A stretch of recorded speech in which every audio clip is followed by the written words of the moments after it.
Hello, everyone. My name is Anushka Jain. I'm a research associate at Digital Futures Lab in India. Digital Futures Lab is a research organization working at the intersection of technology, policy, and society, and we majorly focus on the global south. Um, in the talk that preceded me, um, Miss May was correct in saying that the hype that was around how elections are going to be affected um, was overwhelming. So that is where I want to start from. Can you go to the next slide, please? Yes. So if you see my slide is titled Before June 4. Before June 4, because June 4, 2024 was when the result of the Indian election was announced. So it serves as a good point to see what happened before and what happened after. Um, let's start with before. So at the beginning of the year, there was a lot of anxiety globally and in India about how democracy will fare in this year of elections in light of AI and specifically generative AI. And the worries surrounding the ability of generative AI to produce disinformation was an all-time high, especially as deepfakes were regularly going viral globally and in India.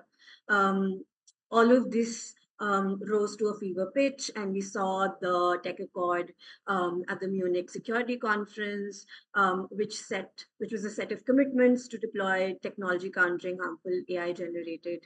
Um, to deploy technology countering harmful AI generated content, which was meant to deceive users. The signatories were tech companies which pledged to work collaboratively on tools to detect and address online distribution of such AI content. But most importantly, one of the issues was with the tech accord was that it was self-regulation. Even in India, the general elections, the in the general elections to India's Lok Sabha or House of the People, which is the lower house of India's parliament, were held from April 19 to June 1. And during this time, there were a lot of news reports that came out, some of which I have collected here, about how AI was being used. AI deepfake videos of Indian actors criticizing the Indian Prime Minister were circulated, against which action was taken. Studies came out on how Indians perceived deepfakes, and as you can see, 86% Indians were afraid that misinformation and deepfakes will affect elections. Microsoft also warned that China may use AI to impact the elections in US and in India. Um, AI was used in the Indian elections, there's no doubt. And one of the most worrying things that we saw was that AI was used to empower deception and pollute the information environment by enabling the rapid creation and dissemination of low quality or harmful content. The majority of use of AI in India was by political parties, and this induced the Indian Election Watchdog, which is the Election Commission of India, to issue an advisory highlighting these existing legal provisions, which may be used to pursue those disseminating misinformation, disinformation on social media. The advisory asked them to not circulate deep fake videos which violated the code of conduct that they had put out. And they also asked political parties to take down videos which are flagged within 3 hours. All of this happened before June 4, when the election results were announced. Can you go to the next slide, please? Now it's very interesting to see what happened after June 4. Before June 4, there were a lot of reports about AI is going to disrupt democracy in India.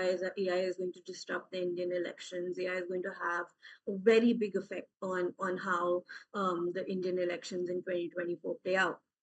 But after June 4, after we had the results, a lot of reports started coming out which essentially were like, this does not happen. Like, um, after June 4, it was time to take stock. And while everyone was expecting to see significant harms, like I said, it just did not happen. The way that it was, the people were scared it was going to happen. There's no doubt that generative AI was used extensively in Indian elections, but the crisis that it was supposed to cause did not happen. So what happened exactly? Can you go to the next slide, please? Like I said, AI had a significant impact on the Indian elections, but did it affect democratic processes as many warned that it would? Not really. And this type of AI fear mongering is not something that's new. We saw that in 2023 as well, when researchers and industry leaders wrote an open letter conveying their concerns that AI could pose a risk of extinction and destroy humanity. Um, and even at that point, a lot of pushback to this kind of rhetoric was that we do not we should not worry about these future harms, but we should talk about the harms that AI is accruing right now. At that point, it was a lot about facial recognition and how it's being used for surveillance and other uses. Right now, it's about generative AI. Even with generative AI, there are some harms that are occurring right now. Um, are those harms capable of disrupting democratic processes? Not really, at least not in the Indian experience. But that does not mean that we don't want to take a closer look. Can you go to the next slide, please? So, how exactly was AI used in the Indian election? Um, in the Indian election, in addition to the deceptive use of AI that I mentioned earlier, AI was used in a lot of ethically ambiguous ways. That's the term that I want to use. Ethically ambiguous. It was used to resurrect dead Indian politicians like Karunanidhi and Jayalalitha. And what I mean by resurrect is that videos of these politicians were put out by the political parties that they used to belong to, where they were now um, saying that the new person who is now running the elections, this is the person that we have endorsed now, so you should vote. So basically, what they were trying to do was use the myth of the personality of these dead politicians to endorse current candidates and sway public opinion. AI was also used significantly, and I think this was the biggest use actually for voter outreach through AI calls and by using AI translation. More than 50 million AI generated calls are estimated to have happened between the 2 months leading up to the elections in April, and then millions more were made in May. And another use of which, like I said, was also translation. As you can see, one of the headlines here says that real-time AI translation was used during the Prime Minister's speech to ensure that whatever he was saying was also transmitted to other people who may not understand the language that he was speaking in. And another very interesting use was the use of AI for meme wars. We saw this a lot, and this is what I want to also say when I meet ethically ambiguous. A lot of AI use was for parodies, was for memes, and a lot of it was essentially to disparage. It was not that people were actively seeking to deceive someone, and neither did the people to whom this kind of content was reaching thought that they are being deceived. But the use of AI was a lot of the use of AI was to disparage the candidates in the opposing political parties. This is something that we saw a lot.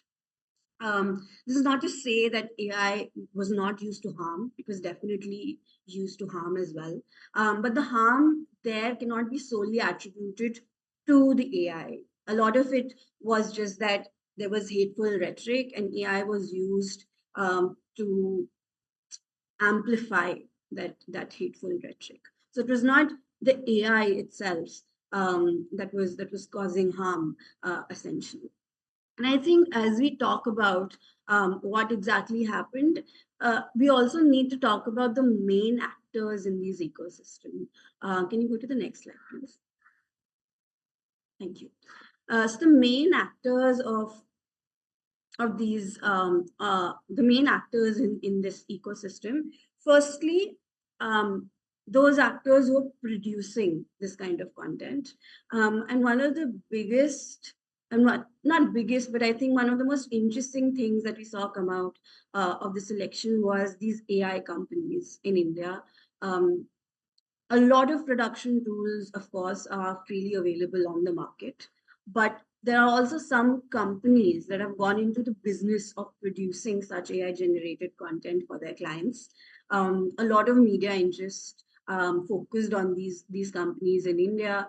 And one of the most chilling insights from one of these reports was that one of the proprietors of one of these companies in the interview, this person said that they receive a lot of requests from political parties, and from their um, customers, who may be affiliated to the political parties or who are just politically active, to produce malicious content, to produce content which would deceive, or to produce content which would harm the person that it's aimed at. But this person in this interview said that they refuse to. Of course, this is a very good thing, that they said this, and kudos to them. But I think what is interesting and what is important to note here is that we cannot rely on this kind of self-regulation by these actors. Expecting all such companies to have that sense of right or wrong, and expecting them to hold the line when it comes to not producing malicious content is is a very high ask. And it should also not be, it should not be left to these companies to self-regulate. um, Here, I think what's also interesting is that the users mainly of this kind of content were political parties in India. During the elections, political parties in India were the main users. One of the AI companies in India revealed that they secured half a dozen political campaigning deals, and they expected to generate almost $241,000 in revenue during the 6-week long elections. According to reports, political parties in India were projected to spend over $50 million on AI generated campaign material this year. So, again, here, this also brings us back to regulation, and which also brings us to the last actor that I want to talk about, which is the government. Um, Government bodies like the Election Commission of India, as I mentioned already, and the Ministry of Electronics and Information Technology in India, both issued advisories against the misuse of AI generated deepfakes. And the Prime Minister himself, as well, in one of his speeches, said that um, deepfakes should not be used to deceive people in India during the elections. However, what was missing, and what was most importantly missing, in my opinion, was the enactment of any legal provisions regulating the use of AI. Even when the ECI issued the advisory, in that they said that the regulation of this kind of activities was to be done through the existing provisions of the or other existing acts. And in a way, it was stretched to include AI and generative AI in under its ambit.